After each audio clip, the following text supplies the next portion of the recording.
Et moi, c'est Dr Miniampin Victorien Koda. Je suis du Burkina Faso, diocèse de Diégoubou. Je suis enseignant permanent à l'UKO UUA, donc dans l'Institut d'économie et de gestion.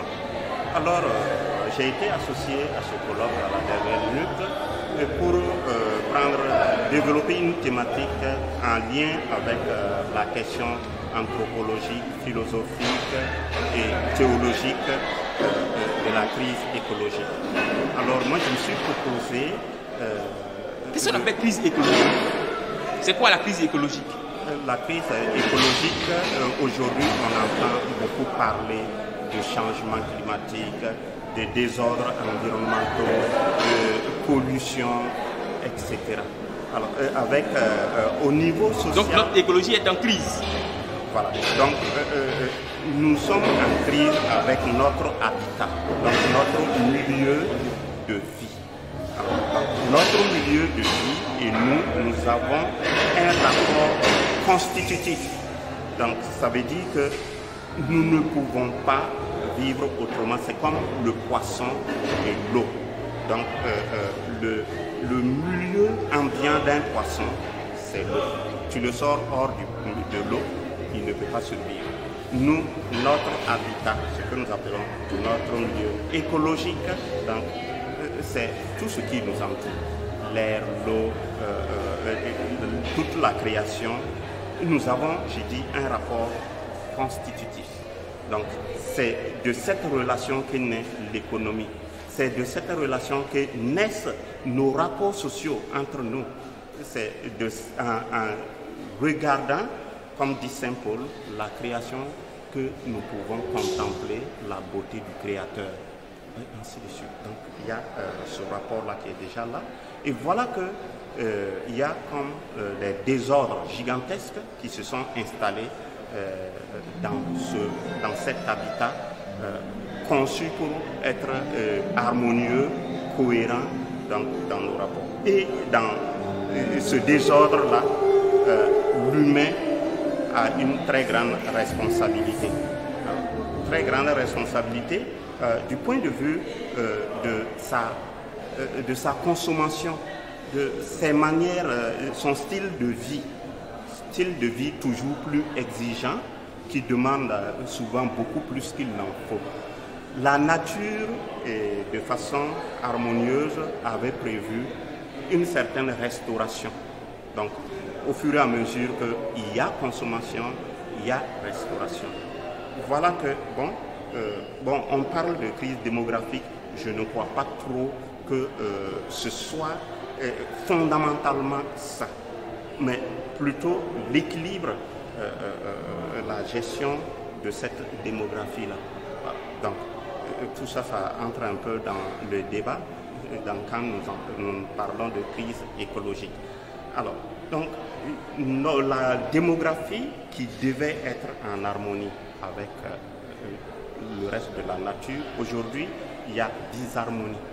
Donc, on a comme l'impression qu'il y a plus de gens sur la Terre qu'il n'en fallait. Alors qu'en réalité, c'est parce que peut-être certains sont devenus trop gourmands. Si une seule personne consomme les 3 quarts du gâteau, on fait comment pour que le reste puisse bénéficier du gâteau? On va dire que nous sommes trop nombreux par rapport au gâteau qui est là, alors que ce n'est pas ça la question.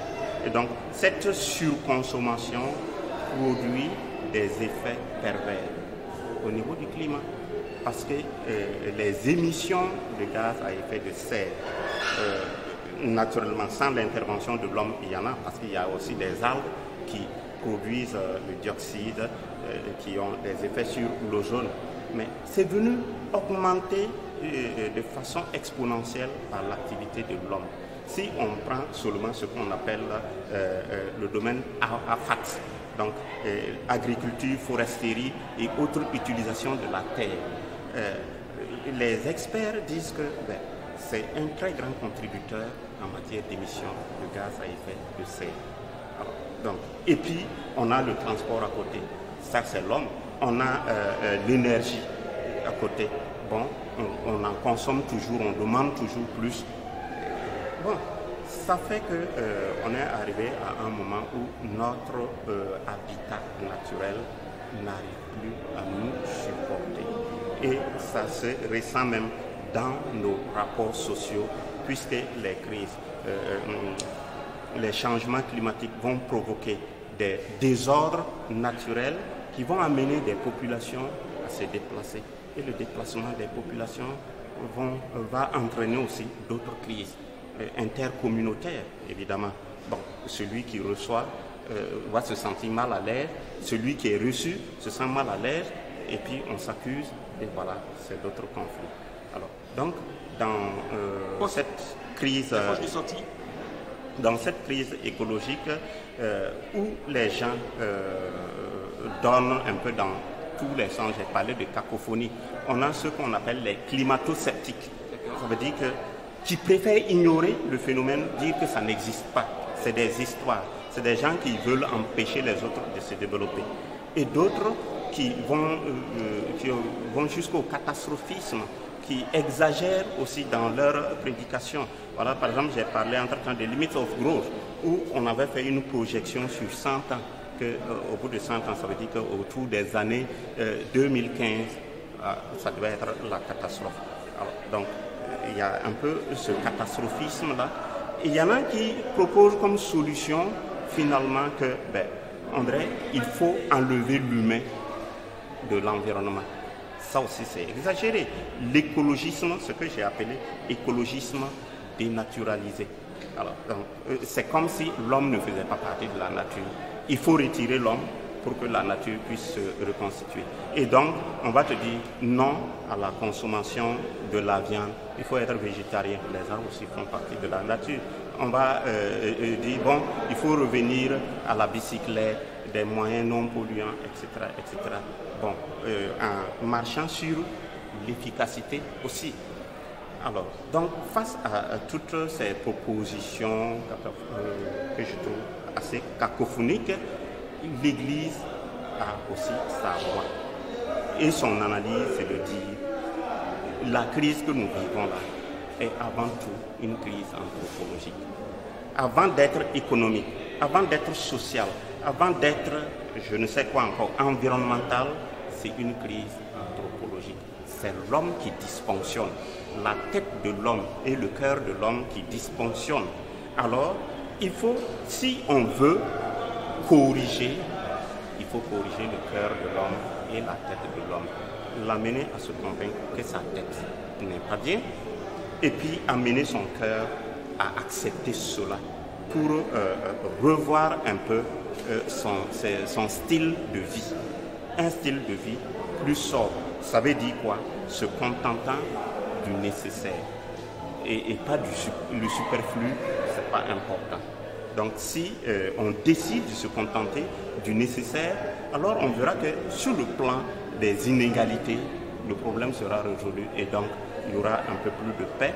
Et puis les hommes étant en paix entre eux, auront aussi un rapport pacifié à la nature, puisque ce n'est plus la course au gain, mais bon, on est dans un rapport où je prends ce qui me suffit.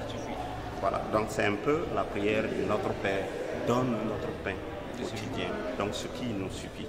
Alors, donc c'est cet aspect anthropologique que j'ai voulu relever. Donc, si la crise est anthropologique, la solution doit être morale. Et comme l'éducation s'occupe de former la conscience de l'homme, alors, bon, c'est le lieu que le pape François a parlé d'alliance, de pacte éducatif global pour pouvoir sauver notre maison commune. Alors, donc, c'est l'éducation qui doit prendre conscience qu'il a un rôle à jouer.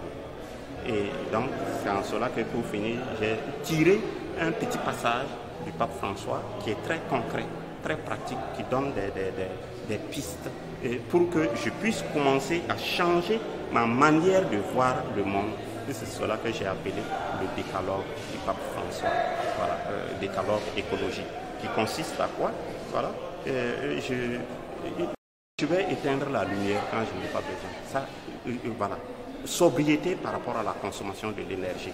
Sobriété par rapport à la consommation des aliments. Ce n'est pas la peine de préparer plus qu'il n'en faut et après jeter.